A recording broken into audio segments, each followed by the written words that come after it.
एक जमाना था जब भारत की हर सड़क पर सिर्फ एक ही कार दिखती थी, एम्बेसडर। प्रधानमंत्री हो या कलेक्टर, व्यापारी हो या टैक्सी ड्राइवर, सबकी पसंद सिर्फ एम्बेसडर थी। इस कार का मार्केट शेयर 75% से भी ज्यादा था। इसे खरीदने के लिए लोगों को सालों तक वेट करना पड़ता था, कई बार तो 5 से 8 साल तक। लेकिन फिर ऐसा क्या हुआ कि भारत की सबसे आइकॉनिक कार पूरी तरह बर्बाद हो गई? और कैसे एक छोटी सी जापानीज कार ने आकर एम्बेसडर का पूरा साम्राज्य तबाह कर दिया? ये कहानी है भारत के ऑटोमोबाइल इंडस्ट्री के सबसे बड़े राइज एंड फॉल की। 2014 में एम्बेसडर की प्रोडक्शन पूरी तरह बंद हो गई। लेकिन इस कहानी को समझने के लिए हमें बहुत पीछे जाना होगा, उस जमाने में जब भारत में कार होना एक सपना था। साल 1897, जब दुनिया में कार्स अभी नई नई चीज थी, तब भारत में पहली कार आई मुंबई की सड़कों पर। लोग बैलगाड़ी और घोड़ा गाड़ी छोड़कर इस बिना घोड़े की गाड़ी को देखने उमड़ पड़े। उस दौर में जमशेदजी टाटा जैसे इंडियन इंडस्ट्रियलिस्ट्स का एक सपना था कि भारत अपनी खुद की कार बनाए। लेकिन ब्रिटिश राज के अंडर ये सपना बहुत मुश्किल था। इंपोर्टेड कार्स पर भारी ड्यूटी थी, मैन्युफैक्चरिंग का कोई इंफ्रास्ट्रक्चर नहीं था और ब्रिटिश गवर्नमेंट इंडियन इंडस्ट्री को बढ़ने ही नहीं देना चाहती थी। 1920 और 30 के दशक में फोर्ड और जीएम ने बॉम्बे में असेंबली प्लांट्स लगाए। लेकिन ये कार्स सिर्फ अमीरों और अंग्रेज अफसरों के लिए थीं, आम भारतीय के लिए कार एक इम्पॉसिबल ड्रीम थी। आजादी के आसपास स्वदेशी मैन्युफैक्चरिंग का जोश चरम पर था और इसी जोश में 1942 में एक बड़ा इंडस्ट्रियलिस्ट उतरा ऑटोमोबाइल की दुनिया में, बी.एन. बिरला। बी.एन. बिरला एक ऐसा आदमी जिसका सपना था कि भारत अपनी कार बनाए। 1942 में उन्होंने हिंदुस्तान मोटर्स की स्थापना की। वेस्ट बंगाल के उत्तरपरा में 420 एकड़ जमीन पर एक विशाल फैक्ट्री खड़ी की। 1956 में बिरला ने एक मास्टर स्ट्रोक खेला। ब्रिटेन की मॉरिस मोटर्स से उन्होंने मॉरिस ऑक्सफोर्ड सीरीज 3 की पूरी टूलिंग और डिजाइन राइट्स खरीद ली। यही कार बनने वाली थी भारत की पहचान। और 1957 में उत्तरपरा फैक्ट्री से निकली पहली एम्बेसडर मार्क आई, एक ऐसी कार जो अगले कई दशकों तक भारत की सड़कों पर राज करने वाली थी। 420 एकड़ में फैली ये फैक्ट्री भारत का गर्व थी। हजारों वर्कर्स यहाँ दिन रात काम करते थे। एम्बेसडर सिर्फ एक कार नहीं थी, ये एक पूरी इकोनॉमी थी। एम्बेसडर बन गई भारत की ऑफिशियल सरकारी कार। हर आईएएस ऑफिसर, हर कलेक्टर, हर मिनिस्टर, सबकी गाड़ी एम्बेसडर। ये कार एक स्टेटस सिंबल बन गई थी, अगर एम्बेसडर है तो आदमी बड़ा है। लाइसेंस राज के जमाने में कंपटीशन लगभग जीरो था। एम्बेसडर खरीदने के लिए सालों का वेट, कई लोग 5 से 8 साल तक इंतजार करते थे। एम्बेसडर वो कार थी जो इंडिया के प्राइम मिनिस्टर को ले जाती थी। नेहरू से लेकर इंदिरा गांधी तक सबकी ऑफिशियल कार एम्बेसडर। ये सिर्फ ट्रांसपोर्ट नहीं, ये ताकत की निशानी थी। कोलकाता की सड़कों पर तो जहां नजर डालो बस पीली एम्बेसडर दिखती थी। ये टैक्सीज कोलकाता की पहचान बन गईं, बिल्कुल वैसे जैसे लंदन की ब्लैक कैब्स। उस वक्त एम्बेसडर का मार्केट शेयर 70% से ऊपर था। भारत की सड़कों का अनडिस्प्यूटेड किंग एम्बेसडर। लेकिन यही एम्बेसडर की सबसे बड़ी गलती शुरू हुई। 33 साल में डिजाइन ऑलमोस्ट सेम रहा। 1957 का मॉडल और 1990 का मॉडल, ढूंढो अंतर। दुनिया बदल रही थी, लेकिन एम्बेसडर वही पुरानी कार।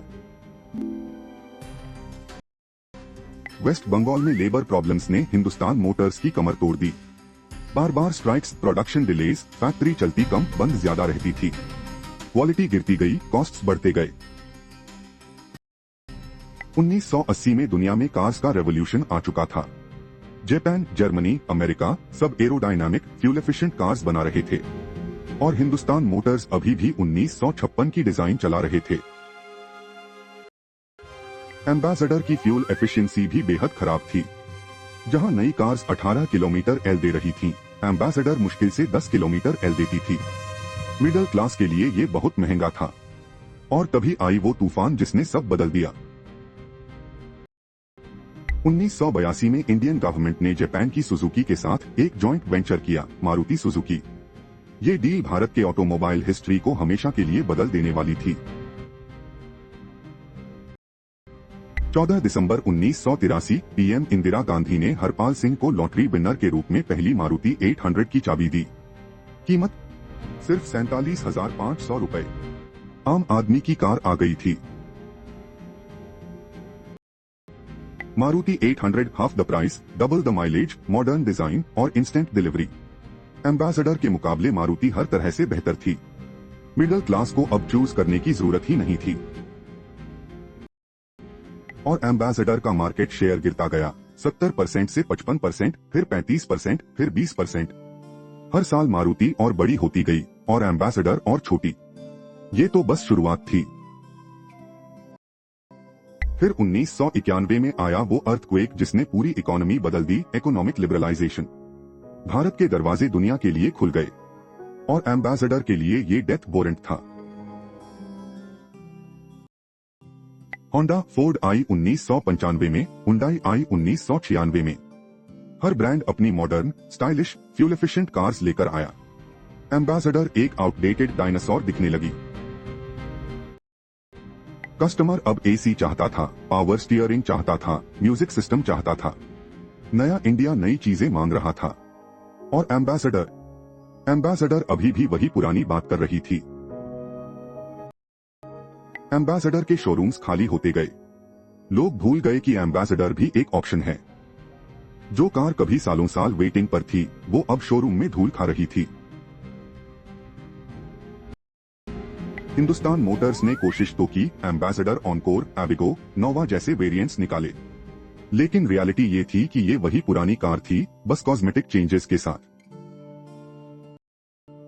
2000 तक एम्बेसडर का मार्केट शेयर गिरकर 2% से भी नीचे आ गया। 70% से 2% ये फॉल नहीं, ये कोलैप्स था। इंडिया ने एम्बेसडर को पूरी तरह रिजेक्ट कर दिया।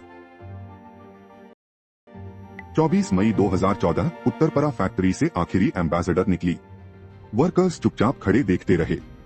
कुछ की आंखों में आंसू थे। 57 साल का सफर खत्म हो गया और 2017 में फाइनली एम्बेसडर ब्रांड को प्यूगेट को सिर्फ 80 करोड़ में बेच दिया गया। भारत की सबसे आइकॉनिक कार ब्रांड बिक गई एक फ्रेंच कंपनी को। ये ब्रांड नहीं, ये भारत की आइडेंटिटी बिकी थी। 1942 से 2017 75 साल का सफर।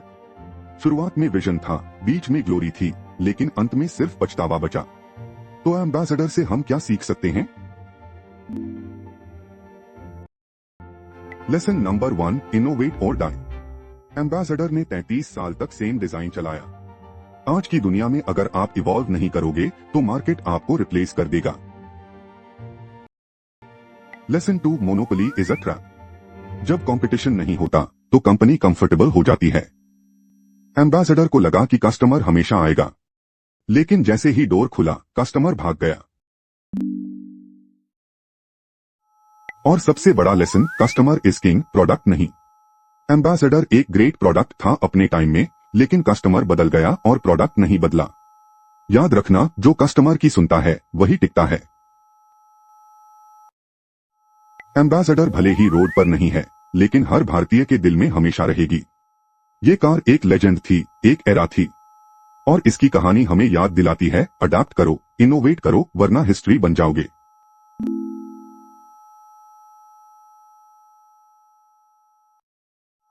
अगर आपको ये कहानी पसंद आई तो लाइक जरूर करें।